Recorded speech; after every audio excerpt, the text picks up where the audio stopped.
सबसे पहले मैं कृष्ण भक्ति शाखा की पृष्ठभूमि के बारे में बताऊंगी। जैसा कि आप लोगों को पता है कि आचार्य रामचंद्र शुक्ल के प्रिय कवियों में सूरदास जी भी थे। तब मैं सबसे पहले सूरदास जी के बारे में आचार्य या कृष्ण भक्ति शाखा के बारे में आचार्य रामचंद्र शुक्ल की क्या कथन है या क्या वो कहना चाहते हैं कि अपने कथन के माध्यम से किस तरह से उन्होंने कृष्ण भक्ति शाखा की महत्ता को प्रतिपादित किया है, मैं उसके माध्यम से अपनी बात रखना चाहूंगी। जयदेव की देववाणी की स्निग्ध पीयूधारा जो काल की कठोरता में दब गई थी, अवकाश पाते ही लोक भाषा की सरिलता में परिणत होकर मिथिला की अमराइयों में विद्यापति के कोकिल कंठ में प्रकट हुई। आगे चल करके वह ब्रज के करील कुंज में फैली हुई मुरझाए मनों को सींचने लगी। आचार्यों की छाप लगी हुई 8 बीड़ाओं से श्री कृष्ण के प्रेम लीलाओं की देववाणी की स्निग्ध पीयूधारा जो काल की कठोरता में दब गई थी, अवकाश पाते ही लोक भाषा की सरलता में परिणत होकर मिथिला की अमराइयों में मैथिल कोकिल विद्यापति के कोकिल कंठ से प्रकट हुई। आगे चल करके ब्रज के करील कुंजों में फैलकर मुरझाए मनों को सींचने लगी। आचार्यों की छाप लगी हुई 8 वीणा से श्री कृष्ण के प्रेम लीला का कीर्तन करने उठी, जिनमें सबसे सुरीली, मधुर और ऊंची झंकार अंधे कवि सूरदास जी की वीणा से निकले। ये जितने भी सगुण भक्त थे, इन सगुण भक्तों ने सगुण उपासना का मार्ग साफ करने लगे और निर्गुण उपासना की निरस्ता और अग्रहता को दिखाते हुए ये उपासना का हृदयग्राही स्वरूप सामने लाने में लग गए। इन्होंने भगवान का प्रेममय रूप ही लिया। उसने हृदय के कोमल वृत्तियों के ही आश्रय और आलम्बन खड़े किए। आगे चल करके जो भी कृष्ण भक्त अनुयायी हुए वह भी इन्हीं वृत्तियों में लीन हो गए। वास्तव में भक्त के 2 स्वरूप मिलते हैं, पहला वैदिक भक्ति और दूसरा शास्त्रीय भगवत भक्ति। वैदिक भक्ति कर्मकांड प्रधान रही है। इसका उद्देश्य रहा है स्वर्ग प्राप्ति, जिसमें स्त्री और शूद्र इस भक्त के अधिकारी नहीं हो सकते हैं। दूसरा जो है शास्त्रीय भगवत भक्ति है। कर्मकांड के यह भक्ति कर्मकांड के जाल अथवा ज्ञान के पाखंड से मुक्त रही है। वह साधन भी है और साध्य भी है। इसमें स्त्री पुरुष अबाल वृद्ध सभी इसके समान अधिकारी हैं। पुरुष नपुंसक नारी वा जीव चराचर कोई, सर्व भाव भज कपट तजी मोहि परम प्रिय सोई। गोस्वामी तुलसीदास जी ने ठीक ही लिखा है कि पुरुष नपुंसक नारी वा जीव चराचर कोई, सर्व भाव भज कपट तजी मोहि परम प्रिय सोई। डॉक्टर नजेंद्र के अनुसार यदि मैं कहूँ तो सगुण मध्यकालीन सगुण भक्त के आराध्य देवताओं में भगवान श्री कृष्ण का स्थान सर्वोपरि है। कारण श्री कृष्ण भारतीय पुराण और इतिहास दोनों में सर्वाधिक वर्णित हुए हैं। जो विद्वान महाभारत को इतिहास की घटना मानते हैं, वे सर्वाधिक शक्तिशाली व्यक्ति के रूप में श्री कृष्ण को स्वीकार करते हैं। कारण महाभारत के सूत्रधार के रूप में श्री कृष्ण की प्रतिभा, बुद्धि कौशल, पराक्रम और तेजस्वी व्यक्ति सर्वत्र व्याप्त है। जो विद्वान श्री कृष्ण को अध्यात्म क्षेत्र से संबद्ध ब्रह्म, परम ब्रह्म, विष्णु, ईश्वर आदि के रूप में स्वीकार करते हैं, वे श्री कृष्ण को पूर्णावतार होने के कारण सर्वोच्च देवता मानते हैं। उनका मानना है कि श्री कृष्ण वैदिक कालीन देवता हैं और जिनका क्रमशः विकास महाभारत काल तक हुआ है। पुराणों में श्री कृष्ण के 2 स्वरूप मिलते हैं, पहला ऐश्वर्यमय रूप और दूसरा माधुर्यमय रूप। ऐश्वर्यमय रूप के अंतर्गत श्री कृष्ण की वे लीलाएं आती हैं जहाँ पर वे अपने भक्तों के उद्धार के लिए राक्षसों और दानवों का संहार करते हैं। दूसरा उनका जो रूप है माधुर्यमयी रूप। माधुर्यमय रूप के अंतर्गत वे लीलाएं आती हैं जहाँ पर वो अपने भक्तों के अनुरंजन के लिए लीलाएं करते हैं। मैं एक बात बता दूं आप लोगों को कि मैंने जो ये वक्तव्य तैयार किया है वह MA BA के छात्रों के लिए किया है जो दृष्टिबाधित हैं। उसी को दृष्टि में रख करके मैंने अपना यह वक्तव्य तैयार किया है जो आप लोगों के समक्ष मैं अपने वक्तव्य को प्रस्तुत कर रही हूँ। दक्षिण के आचार्यों में रामानुजाचार्य, मध्वाचार्य, विष्णु स्वामी, निम्बरकाचार्य आदि में रामानुजाचार्य को छोड़ करके प्राय सभी जो आचार्य हैं वह कृष्ण के ही भक्त हुए। श्री विष्णु स्वामी की शिष्य परंपरा में वल्लभाचार्य जी हुए, जिन्होंने पुष्टि मार्ग की स्थापना की। हिंदी के अष्टछाप कवियों द्वारा जिस का संवर्धन और पलवन किया गया वह पुष्टि मार्ग ही है। पुष्टि मार्ग का अर्थ है पोषणम तदनुग्रह, जिसे भगवान का पोषण प्राप्त है, जिसे भगवान का अनुग्रह प्राप्त है, जिसे भगवान की कृपा प्राप्त है, उसे ही हम पोषण कहते हैं। पुष्टि मार्ग, वास्तव में पुष्टि मार्ग क्या है? पुष्टि मार्ग स्त्री पुरुष, जिस पुष्टि मार्ग की स्थापना वल्लभाचार्य जी ने किया है, जिसके लिए वो कहते हैं कि पोषणम तदनुग्रह, भगवान का अनुग्रह ही, भगवान की कृपा ही पुष्टि है। वास्तव में पुष्टि मार्ग कहते किसको है? पुष्टि मार्ग स्त्री पुरुष द्विज विप्र सबके लिए खुला हुआ है। मनुष्य मात्र इसके अधिकारी हैं। इसमें भक्ति मार्ग का वही स्वरूप रखा गया है जो उपनिषदों के कर्म कांड में प्रतिपादित है, जो उपनिषदों के ज्ञान कांड में प्रतिपादित है। पर साधना का उद्देश्य शुद्ध प्रेम ही रखा गया है, जो भगवान के अनुग्रह या पोषण से प्राप्त होता है, या जिसे भगवान का अनुग्रह या पोषण प्राप्त है। भगवान के स्वरूप के प्रति जितना अधिक प्रेम होगा, लोक और वेद के प्रति आसक्ति उतनी ही कम होगी। बिना प्रेम की जो आराधना होगी वह पूजा मात्र होगी, वह सेवा नहीं होगी। सबसे पुष्टि मार्ग में आने के लिए सबसे पहले जो आवश्यक शर्त है वह है कि लोक और वेद के प्रलोभनों से दूर हुआ जाए और उन फलों की आकांक्षा छोड़ दें जो लोक का अनुसरण करने से प्राप्त होता है, तथा जो वैदिक कार्यों तथा जिनकी प्राप्ति वैदिक कार्यों के संपादन द्वारा कही गई है। यह तभी हो सकता है जब भक्त भगवान के चरणों में अपने आप को पूर्ण से समर्पित कर दे। पुष्टि मार्ग, वल्लभाचार्य जी ने पुष्टि मार्ग की भक्ति करने के लिए या किस प्रकार इसकी भक्ति करनी चाहिए, या पुष्टि मार्ग में भक्ति के कितने भेद किए जा सकते हैं, उसको उन्होंने 4 भागों में बांटा है। सबसे पहले प्रवाह पुष्टि भक्ति। प्रवाह पुष्टि भक्ति के अंतर्गत वो भक्त आते हैं जो संसार में मैं मेरा तेरा कहते हुए संसार रूपी भवसागर से पार उतर जाते हैं। प्रवाह पुष्टि भक्ति के अंतर्गत वो भक्त आते हैं जो विषय भोग से अपना मन हटाकर इंद्रियों को अपने वश में करते हुए अपने मन को भगवान की ओर लगाने का प्रयास करते हैं। तीसरा जो है पुष्ट भक्ति, इसमें वे भक्त आते हैं जो तत्व चिंतन के प्रयास द्वारा ईश्वर या भगवान के नाना विधानों को समझने का प्रयास करते हैं, और इसमें ज्ञान प्राप्ति के निमित्त बुद्धि प्रयत्न करना पड़ता है। चौथे में शुद्ध पुष्ट भक्ति है, जिसमें ये भक्त आते हैं जो भगवान के प्रेम में मग्न रहते हैं, जिसका भगवान का भजन कीर्तन करना ही जिसका ध्येय हो जाता है। इसमें ज्ञान प्राप्ति के लिए भक्त को बुद्धि प्रयत्न नहीं करना पड़ता। आचार्य वल्लभाचार्य जी ने ये जो 4 प्रकार की भक्ति है, इस भक्ति का अनुसरण करने के लिए उन्होंने 3 मार्ग बताया है। 3 मार्ग में पहला है पुष्ट भक्ति, जिसमें भक्ति मार्ग ही पुष्ट भक्ति है।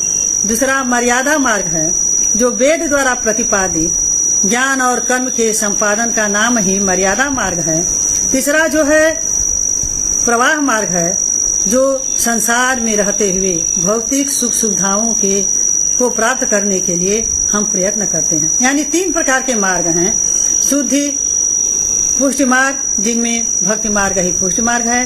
दूसरा मर्यादा मार्ग, वेद द्वारा प्रतिपादित ज्ञान और कर्म के संपादन का मार्ग ही मर्यादा मार्ग है। और तीसरा है प्रवाह मार्ग, जो लोक के प्रवाह में रह करके संसारिक सुख सुविधाओं को प्राप्त करने के लिए प्रयत्न करते रहते हैं। इसमें पुष्टि मार्ग ही सर्वश्रेष्ठ मार्ग है, लेकिन इस पुष्ट मार्ग पर वही भक्त आ सकता है जिसे भगवान का अनुग्रह प्राप्त है। इस मार्ग का अनुसरण करने के लिए आचार्य वल्लभाचार्य जी ने 3 प्रकार के जीव को माना है। जीव में पुष्ट जीव का लक्षण यह है कि यह भगवान की भक्ति पर पूरा भरोसा रखता है। दूसरा है मर्यादा मार्ग, ये वेद की विधियों पर नजर रखते हैं। तीसरा है प्रवाह मार्ग, यह वेद संसार में रहते हुए सांसारिक सुख सुविधाओं को प्राप्त करने के लिए लगातार प्रयास करते रहते हैं। तो आप लोगों ने देखा कि 4 प्रकार की भक्ति, 3 प्रकार के मार्ग और 3 प्रकार के जीव का पुष्ट मार्ग में विशेष महत्व दिया गया है। या पुष्ट मार्ग का अनुसरण करने के लिए भक्त के भीतर ये 4 भक्त होना चाहिए। 4 भक्ति करने के लिए ये 4 भक्ति के मार्ग बताया है। 3 प्रकार के जीव होना चाहिए और 3 प्रकार के मार्ग होना चाहिए। आचार्य वल्लभ का पुष्ट मार्ग जिन भक्ति कवियों द्वारा पुष्पित और पल्लवित किया गया उन्हें अष्टछाप का कवि कहा जाता है। इसमें वल्लभाचार्य जी के पुत्र विठल नाथ जी ने वल्लभाचार्य जी के 4 शिष्य कुंभन दास, सूरदास, परमानंद दास और कृष्णदास तथा अपने 4 शिष्यों शीत स्वामी, गोविंद स्वामी, नंददास, चतुर्भुज दास, इन 8 शिष्यों को लेकर के उन्होंने अष्टछाप या अष्टसखा का मंडल तैयार किया। ब्रज में भक्ति काल में ब्रज में कृष्ण भक्ति पर अवलंबित 4 प्रमुख संप्रदायों का विकास हुआ, जिसमें वल्लभाचार्य जी का वल्लभ संप्रदाय, हित हरि वंश का राधा वल्लभ संप्रदाय, चैतन्य का गौड़ी संप्रदाय और हरिवंश का सखी संप्रदाय। ये वल्लभ संप्रदाय क्या है? आचार्य वल्लभाचार्य जी का वल्लभ संप्रदाय, वल्लभाचार्य जी ने ब्रज मंडल में जिस कृष्ण भक्ति को प्रतिष्ठित किया उसका दार्शनिक आधार शुद्धाद्वैत दर्शन है। और साधना और व्यवहार के क्षेत्र में शुद्धाद्वैत दर्शन के साथ जिस भक्ति को स्थान दिया गया उसका आचरण पक्ष पुष्टि मार्ग कहलाता है। पुष्टि मार्ग सगुण भक्ति शाखा में सदैव नवीन न रहने पर भी शब्द और व्यवहार के क्षेत्र में सदा नवीन ही माना जाएगा, क्योंकि पुष्टि मार्ग का अर्थ है पोषणम तदनुग्रह। जिसे भगवान का पोषण प्राप्त है, जिसे भगवान का अनुग्रह प्राप्त है, वही पुष्टि मार्ग है। इसमें शुद्धाद्वैतवाद क्या है? अगर देखा जाए तो सूरदास जी के जीवन के बारे में या जन्म के बारे में यह सत्य है कि उन्होंने गुरु वल्लभाचार्य जी से शिक्षा ली थी और वल्लभाचार्य जी ने रुद्र संप्रदाय की स्थापना की थी, जिनका आचरण पक्ष पुष्ट मार्ग कहलाता है। और दार्शनिक पक्ष शुद्धाद्वैत या ब्रह्मवाद कहा जाता है। शुद्धाद्वैतवाद आचार्य वल्लभा जी का मानना है कि जीव माया से मुक्त होने के कारण ब्रह्म के समान ही है। ब्रह्म माया के संबंध से रहित होने के कारण शुद्ध होता है, इसलिए जीव और जगत भी ब्रह्म का अंश होने के कारण शुद्ध है। उन्होंने जीव और जगत को ब्रह्म मूलक न मान करके वास्तविक माना। वल्लभाचार्य जी का मत है कि ईश्वर सच्चिदानंद स्वरूप है और ईश्वर के सत अंश से जगत और सत और चित अंश से जीव की उत्पत्ति होती है।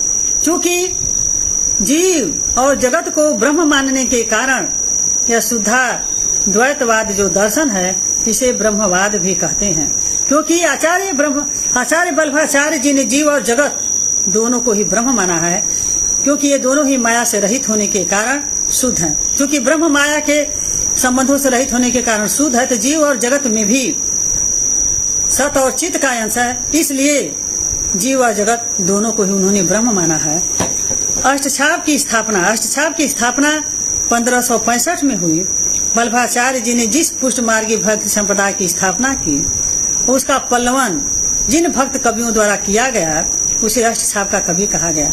अष्टछाप के कवियों का मुख्य उद्देश्य था कि ये 8 भक्त श्रीनाथ जी की लीला में एक संग रह करके अंतरंग सखा के रूप में रहते हुए उनके साथ रहते थे, इसलिए इन अष्टछाप कवियों को अष्टसखा भी कहा गया है। अब हम आते हैं सूरदास जी के ऊपर, क्योंकि मूल उद्देश्य कृष्ण भक्ति शाखा को आगे बढ़ाने वाले कवियों में सूरदास जी का मुख्य स्थान है। हिंदी साहित्य में कृष्ण भक्ति शाखा की अजस्र धारा को प्रवाहित करने वाले कवियों में सूरदास जी का स्थान महत्वपूर्ण है। सूरदास जी के बारे में अंतर साक्ष्य और बहि साक्ष्य दोनों ही प्राप्त हुए हैं, लेकिन अंतर साक्ष्य के से जो जानकारी मिलती है उसे सूरदास जी के जो जन्म स्थान है या उनके जीवन के बारे में बहुत कम प्रकाश पड़ता है। लेकिन अंतर साक्ष्य जो जानकारी मिलती है उसमें भक्तमाल नाभादास, 84 वर्षों की वार्ता गोकुलनाथ, वल्लभ दिग्विजय यदुनाथ तथा निजी वार्ता का आधार लिया जाता है। श्री हरिराय कृत भाव प्रकाश वाली 84 वर्षों की वार्ता के अनुसार सूरदास जी का जन्म दिल्ली के निकट ब्रज की ओर स्थित सिही नामक ग्राम में 1478 में सारस्वत ब्राह्मण परिवार में हुआ था। श्री वार्ता के अनुसार इनके जन्म के बारे में इससे अधिक कोई जानकारी नहीं प्राप्त होती है।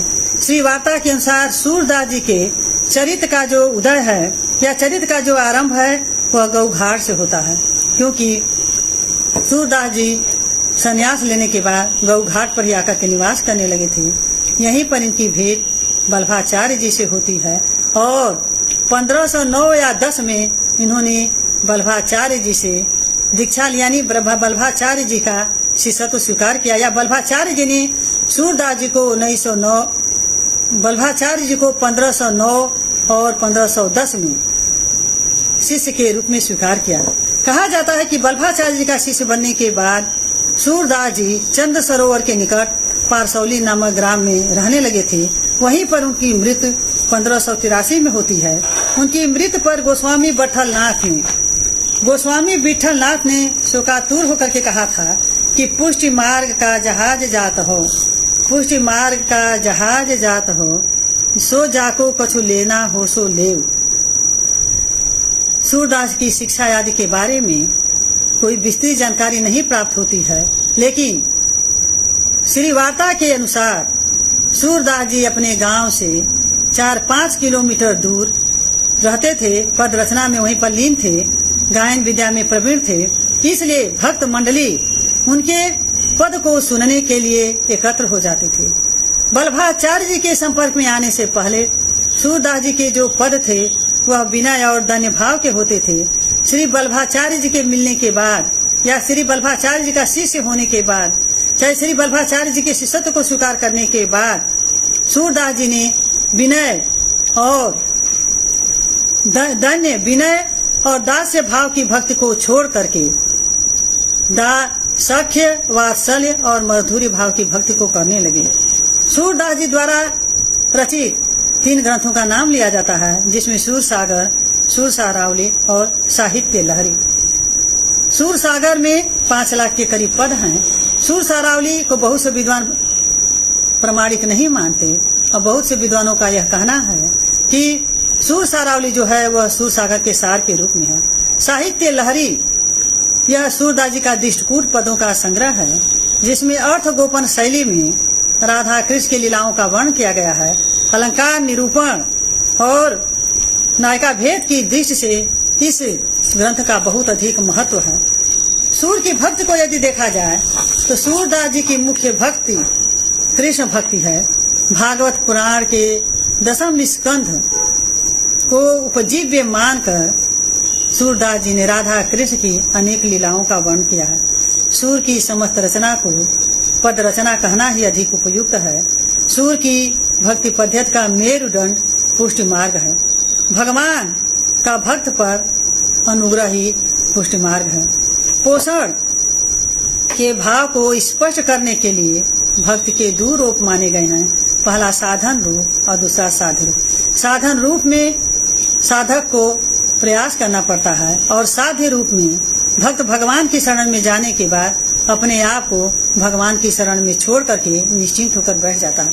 कहा जाता है कि पुष्टि मार्ग को स्वीकार करने वाले भक्तों के ऊपर भगवान स्वयं ही अपनी कृपा रखते हैं, क्योंकि भक्त भगवान के आश्रय में जाने के बाद उनके अनुग्रह पर पूरा विश्वास करके शांत होकर के बैठ जाता है। इस मार्ग में भगवान की अनुग्रह पर सर्वाधिक बल दिया जाता है।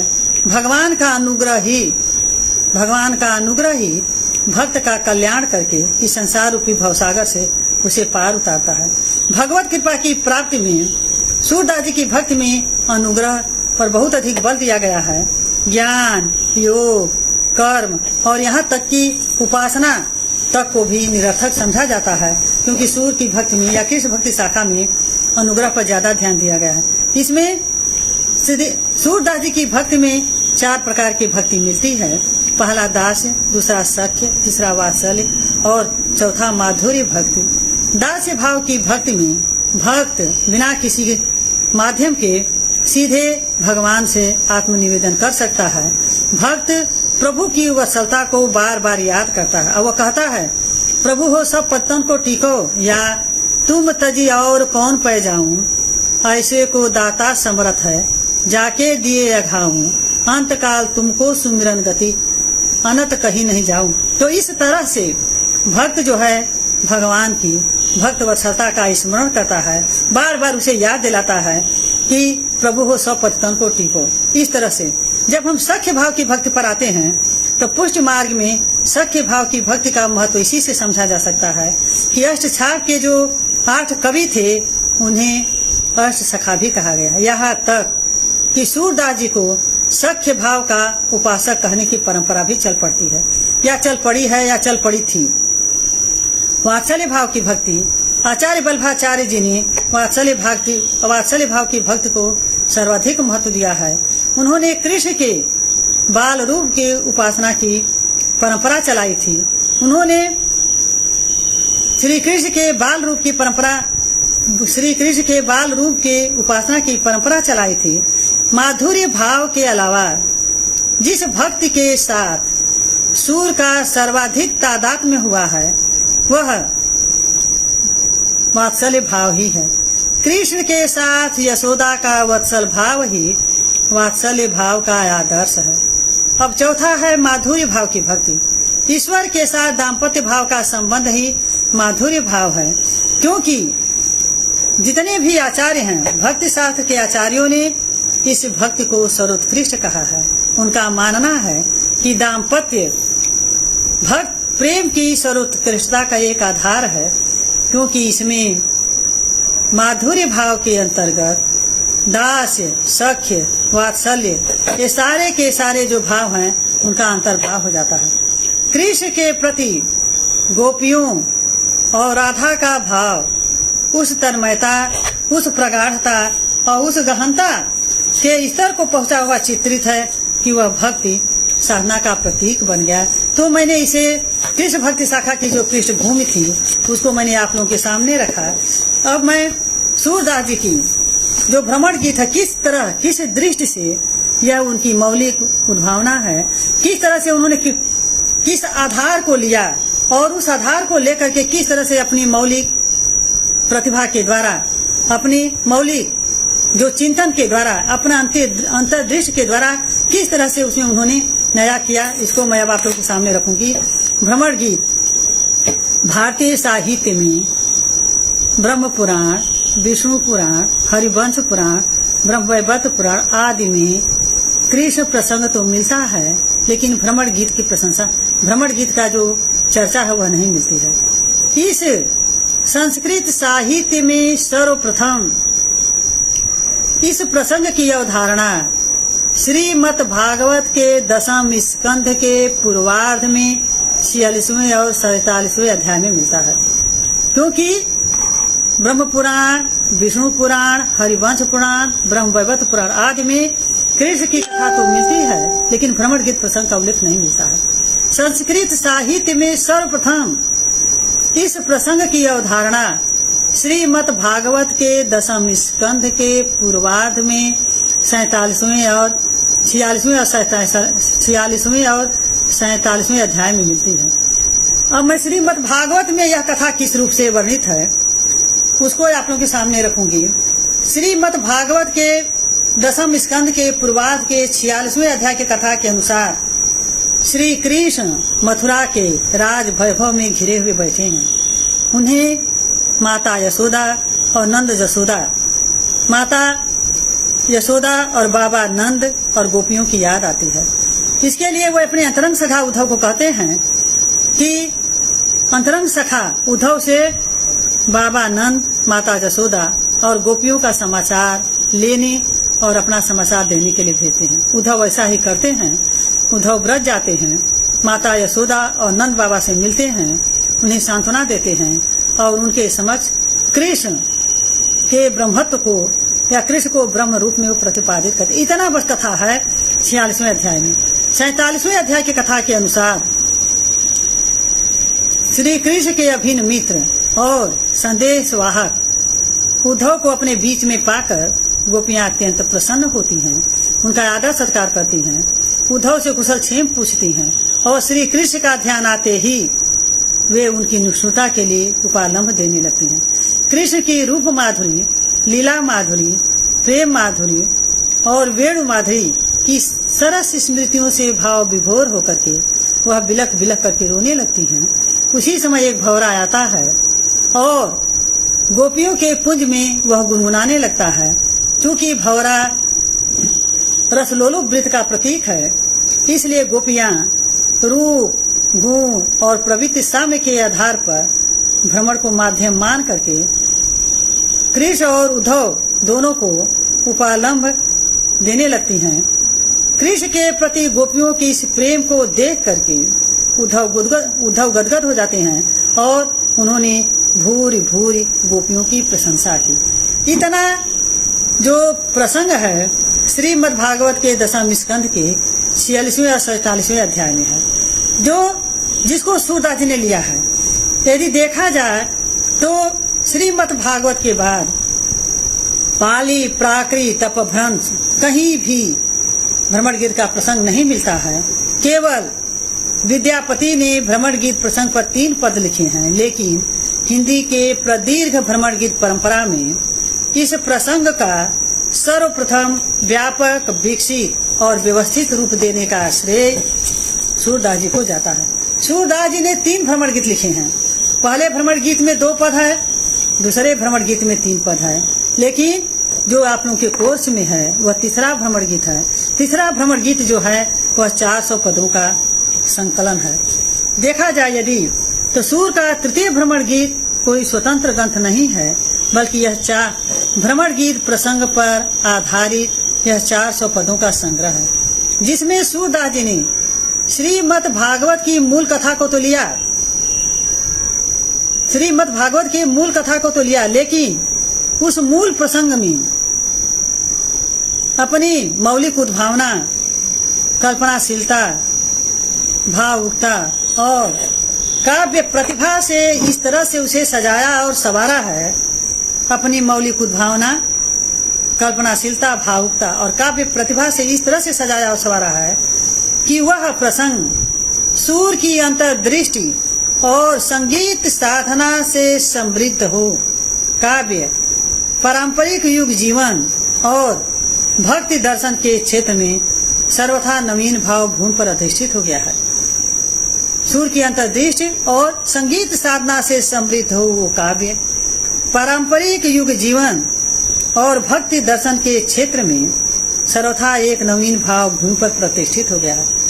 सूरदास जी ने भ्रमण गीत का कथा स्रोत भले ही भागवत से लिया है, लेकिन उसके पाठ, चरित्र चित्रण, तत्व निरूपण की दृष्टि से उसमें उन्होंने पर्याप्त परिवर्तन किया है। सूरदास जी का भ्रमण गीत कालिदास के अभिज्ञान शाकुंतलम से चली भ्रमण गीत की परंपरा की अगली कड़ी है। सूर ने परंपरा से आधार तो लिया है, लेकिन अधिरचना अपनी बनाई है। तत्कालीन समाज में सामंती शक्तियों के विरुद्ध सुगुगाती लोक शक्ति, पुरुष वर्चस्व के विरुद्ध स्वतंत्रता के लिए कुलबलाती नारी, नागर संस्कृति के विरुद्ध ग्राम संस्कृति और जगत के मिथ्या तत्व के विरुद्ध खड़े हुए अनेक प्रकार के अनेकानेक मतों का टकराव था। सूरदास जी इन अनेकानेक मतों के टकराहट का अंत प्रेम में खोते हैं। जैसा कि आचार्य शुक्ल जी ने कहा है कि भ्रमण गीत बैठी ठाली गोपियों का निखालिस प्रेम गीत नहीं है। भ्रमण गीत बैठी ठाली गोपियों का निखालिस प्रेम गीत नहीं है, बल्कि प्रेम के नस्तर से घृणा, कुलाभिमान और असमानता के रोगों का इलाज भी है। यदि देखा जाए तो भ्रमर गीत 3 उद्देश्यों को लेकर के सूरदास जी ने लिखा है। पहला, भ्रमर गीत की रचना का उद्देश्य उद्धव को या कृष्ण द्वारा उद्धव को ब्रज भेजना है। गोपियों माता यशोदा नंद बाबा का संदेश लेने और अपना संदेश देने के लिए भेजते हैं। उद्धव को ब्रज भेजते समय श्री कृष्ण कहते हैं कि सुख संदेश सुनाए हमारो, गोपीन के दुख मिट्यो। कृष्ण का दूसरा उद्देश्य है ज्ञानी उद्धव के मन को बदल करके उन्हें भक्त बनाना। तीसरा उद्देश्य है ब्रजवासियों की दशा को जानने की। यदि देखा जाए तो सूरदास जी का जो भ्रमर गीत है, इसमें गोपियां उद्धव के विचारवाद का खंडन अपने निजी ग्राम्य अनुभव और अडिग प्रेमास्था के बल पर करती हैं। गोपियों के खंडन मंडन का आधार तर्क या शास्त्र संबद्ध दर्शन नहीं है, इसलिए उनके तर्क में नंद की गोपियों के समान तर्क की तीक्ष्णता नहीं है। उनके भोले भावुक तर्क लोकानुभव के अकुत संपदा के अंश हैं। इसी के बल पर वे उद्धव के दार्शनिक तार्किकता को न केवल ध्वस्त कर देती हैं, बल्कि उद्धव को अपनी भावानुभूति का कायल बना लेती हैं। वास्तव में भ्रमर गीत विचारवाद पर अनुभूतिवाद की श्रेष्ठता को प्रमाणित करता है। भ्रमर गीत प्रसंग में भ्रमर के कई अर्थ हैं, किंतु 3 अर्थों में जो भ्रमर का शब्द है या 3 अर्थों में वह बहुप्रयुक्त है, कृष्ण, उद्धव और भ्रमर के अर्थ में। जब भौरे के लिए हम भ्रमर शब्द का प्रयोग करते हैं तो वह अभिधेयार्थ है, लेकिन कृष्ण और उद्धव के क्षेत्र में वह लक्ष्यार्थ है। उद्धव रंग साम्य के आधार पर यदि भ्रमर की उपाधि पाते हैं या भ्रमर का संबोधन पाते हैं तो कृष्ण अपनी रसलोलुपता के कारण। भ्रमर प्रतीक है कृष्ण के बहुपत्नीत्व और बहुप्रेयसी का। भ्रमर के माध्यम से गोपियां अपनी विरह वेदना, नारी की यंत्रणा और श्री कृष्ण की निष्ठुरता की अभिव्यंजना करती हैं। भ्रमर गोपियों के उपालंब का माध्यम है।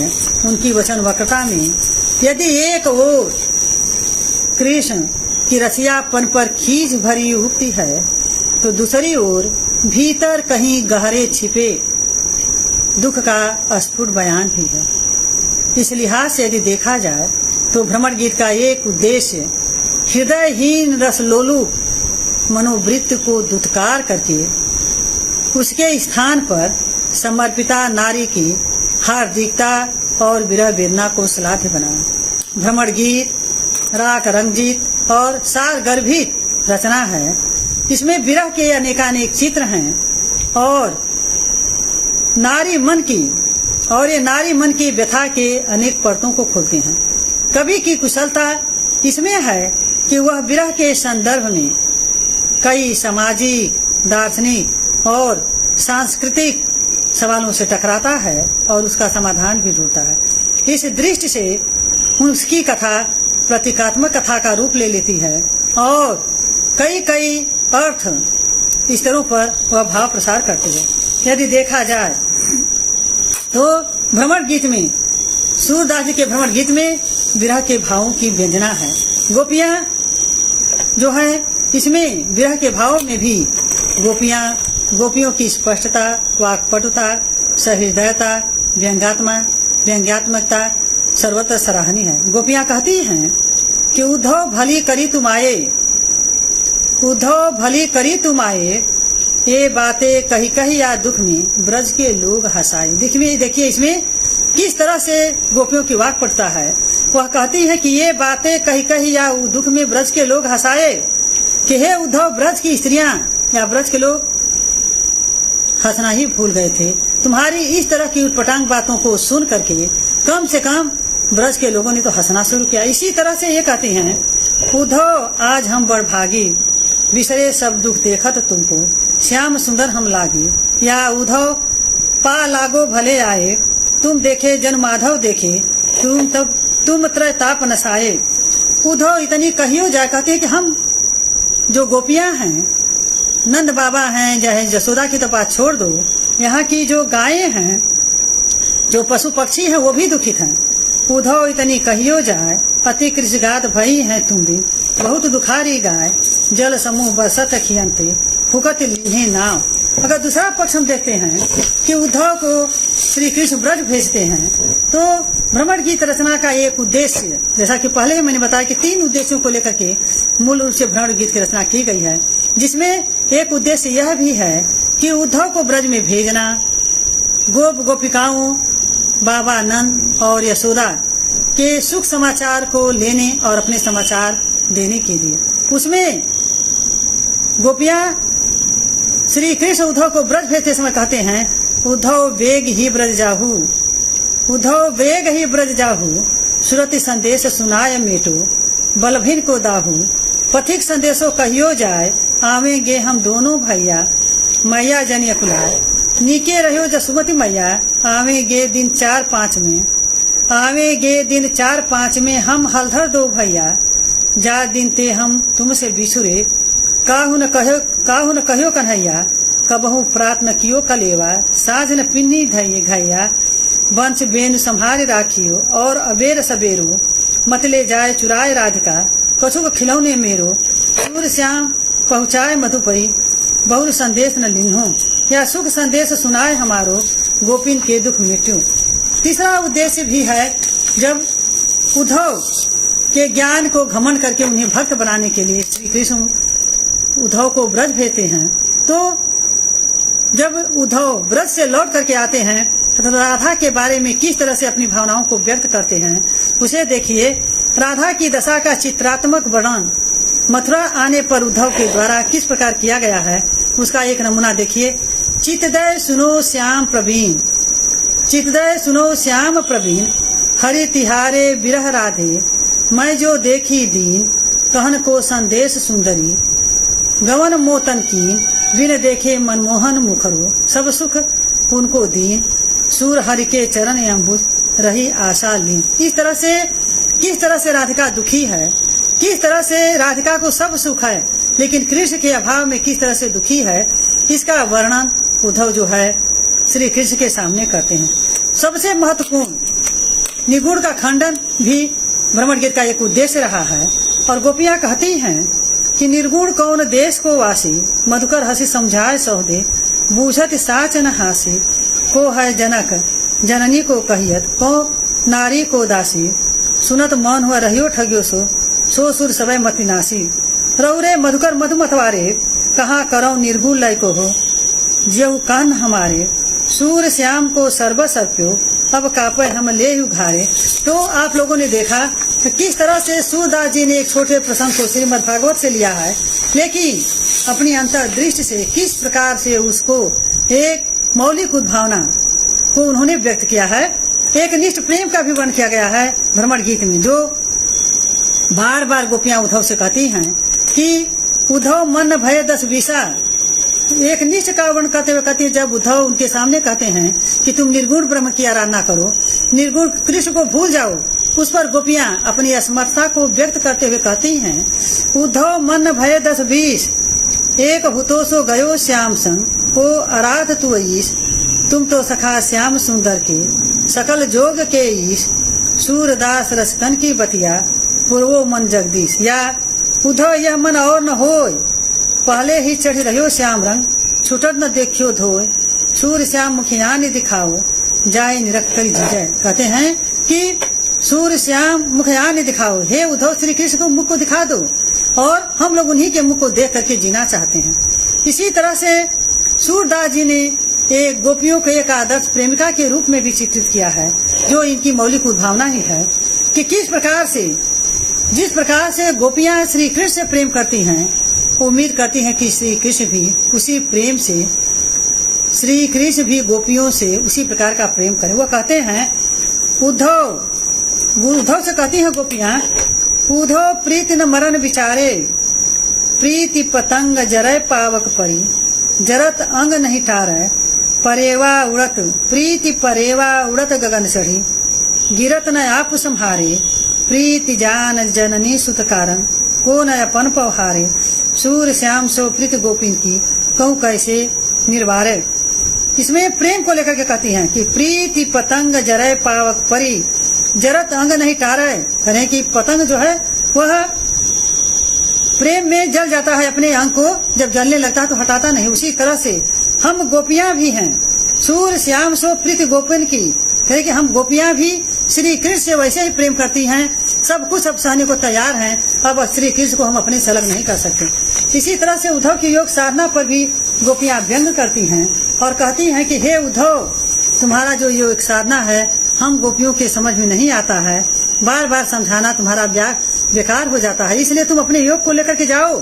कहती है कि मधुकर सखी मधुकर राखी जोग की बात, मधुकर राखी जोग की बात, कहीं कहीं कथा श्याम सुंदर की, शीतल करूं सब गात, तेही निर्गुण गुणहीन गुनैबे, सुनी सुंदरी अनखात, दीरख नदी नाव कागज की, को देखियो चढ़ी जात, सूरदास व सगिन छाड़ छन, जैसे कल्प विहार। इसमें कहती है गोपियां कि तुम योग की बात को छोड़ो, तुम श्याम सुंदर की बातों को कह करके हम गोपियों के मन को शीतल करो।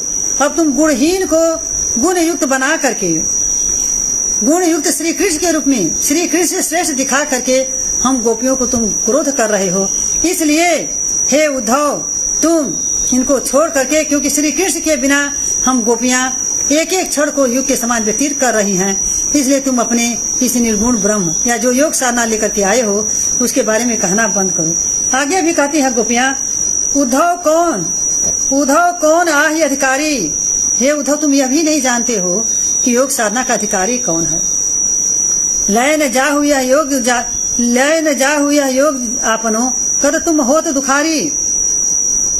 यह तो वेद उपनिषद मत है महापुरुष व्रतधारी, हम अहिर अबला ब्रजवासनी, नाहिन परत संहारी, सूर श्याम संग जाति भयो मन, अहि केचुरी सी डारी। करें कि श्री कृष्ण के साथ हमारे मन जो है चले गए हैं और हमको उसी तरह से छोड़ दिए हैं जैसे कि सांप बिना मोह माया की केचुली को छोड़ देता है। इसी तरह से आगे भी कहती हैं गोपियां, उद्धव जोग विसर्जन जाहू, बाधव गाठ कहूँ जन छूटे, फिर पाछे पछताओ। हे उद्धव, अपने तुम योग को बांधो और लेकर के जाओ।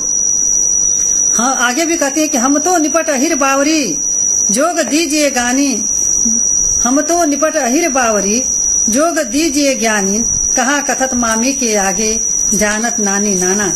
वास्तव में गोपियां श्री कृष्ण यह कहते हैं कि तुम प्रेम के महत्व को नहीं जानते हो, तुम्हारे पास वास्तविक प्रेम क्या है उसको तुम जानते ही नहीं हो। कहती हैं कि स्नेह से सिख उनका उपालंब भी अनूठा है। गोपियां श्री कृष्ण तक को उपालंब दे डालती हैं। कहती हैं कि एक अति चतुर भूते पहले ही अब गुरु ग्रंथ पढ़ाए। श्री कृष्ण तो पहले से ही चतुर थे, अब तुमने वहां जा करके और भी उन्हें सिखा दिया है। उद्धव, गोपियां कहती कि हे उद्धव, तुम प्रेम से अनभिज्ञ हो, जबकि गोपियों के पास श्री कृष्ण के प्रेम की शक्ति है, भक्ति है, जिस कारण उद्धव जैसे करें कि हमारे पास श्री कृष्ण से प्रेम करने की शक्ति है और जो हम भक्ति करते हैं उसे हमें भक्ति से भी शक्ति मिलती है। और तुम्हारे जैसे उद्धव जैसे ज्ञानी और नितिज्ञ व्यक्ति को भी गोपियां अपने वाक चातुर्य से परास्त कर देती हैं और वह कहती हैं, हे उद्धव तुम हो अति बड़ भागी, उद्धव तुम हो अति बड़ भागी, अपरस रहत स्नेह तगाते, नाहिन मन अनुरागी, पुरैन पात रहत जल भीतर, तारस देह न दागी, प्रेम नदी में पाव न बोरियो, विष्णु रूप परागी, सूरदास अबला हम भोरी, गुरु चीटी जो पागी। इसमें देखा जाए तो गोपियां गांव की सूर की जो गोपियां हैं वह एक प्रकार से नगरी सभ्यता के आगे गांव की जो परंपरा या गांव का जो प्रेम है उसकी वह वकालत करती हैं और कहती हैं कि हम गोपियां जिस तरह से गुड़ चीटी बिना बिचारे जहाँ गुड़ रहता है उसे जाकर के चिपक जाती हैं, फिर वो निकल नहीं पाती हैं, उसी तरह से हम भोली भाली गोपिकाएं भी श्री कृष्ण के प्रेम में अनुरक्त हैं। श्री कृष्ण के प्रेम को छोड़ करके या श्री कृष्ण को छोड़ करके हम किसी अन्य के बारे में सोच भी नहीं सकते। यदि देखा जाए तो सूरदास जी का जो भ्रमण गीत है वह मधुर भावनाओं का चित्रण करने वाले सूरदास जी का जो ये भ्रमण गीत है, इन्हीं सब विशेषताओं के कारण गोपियों और कृष्ण वात्सल्य या प्रेम की पूर्णता, निर्गुण ब्रह्म का खंडन, विरह के भावों की अभिव्यंजना, एकनिष्ठ प्रेम के कारण ही हिंदी साहित्य के क्षेत्र में यह बेजोड़ है। इसमें मधुर भावनाओं की अभिव्यक्ति हुई है और मधुर भावनाओं के व्यक्ति के कारण ही जिस तरह का वर्णन भ्रमण गीत में सूरदास जी ने किया है वैसा अन्यत्र दुर्लभ है।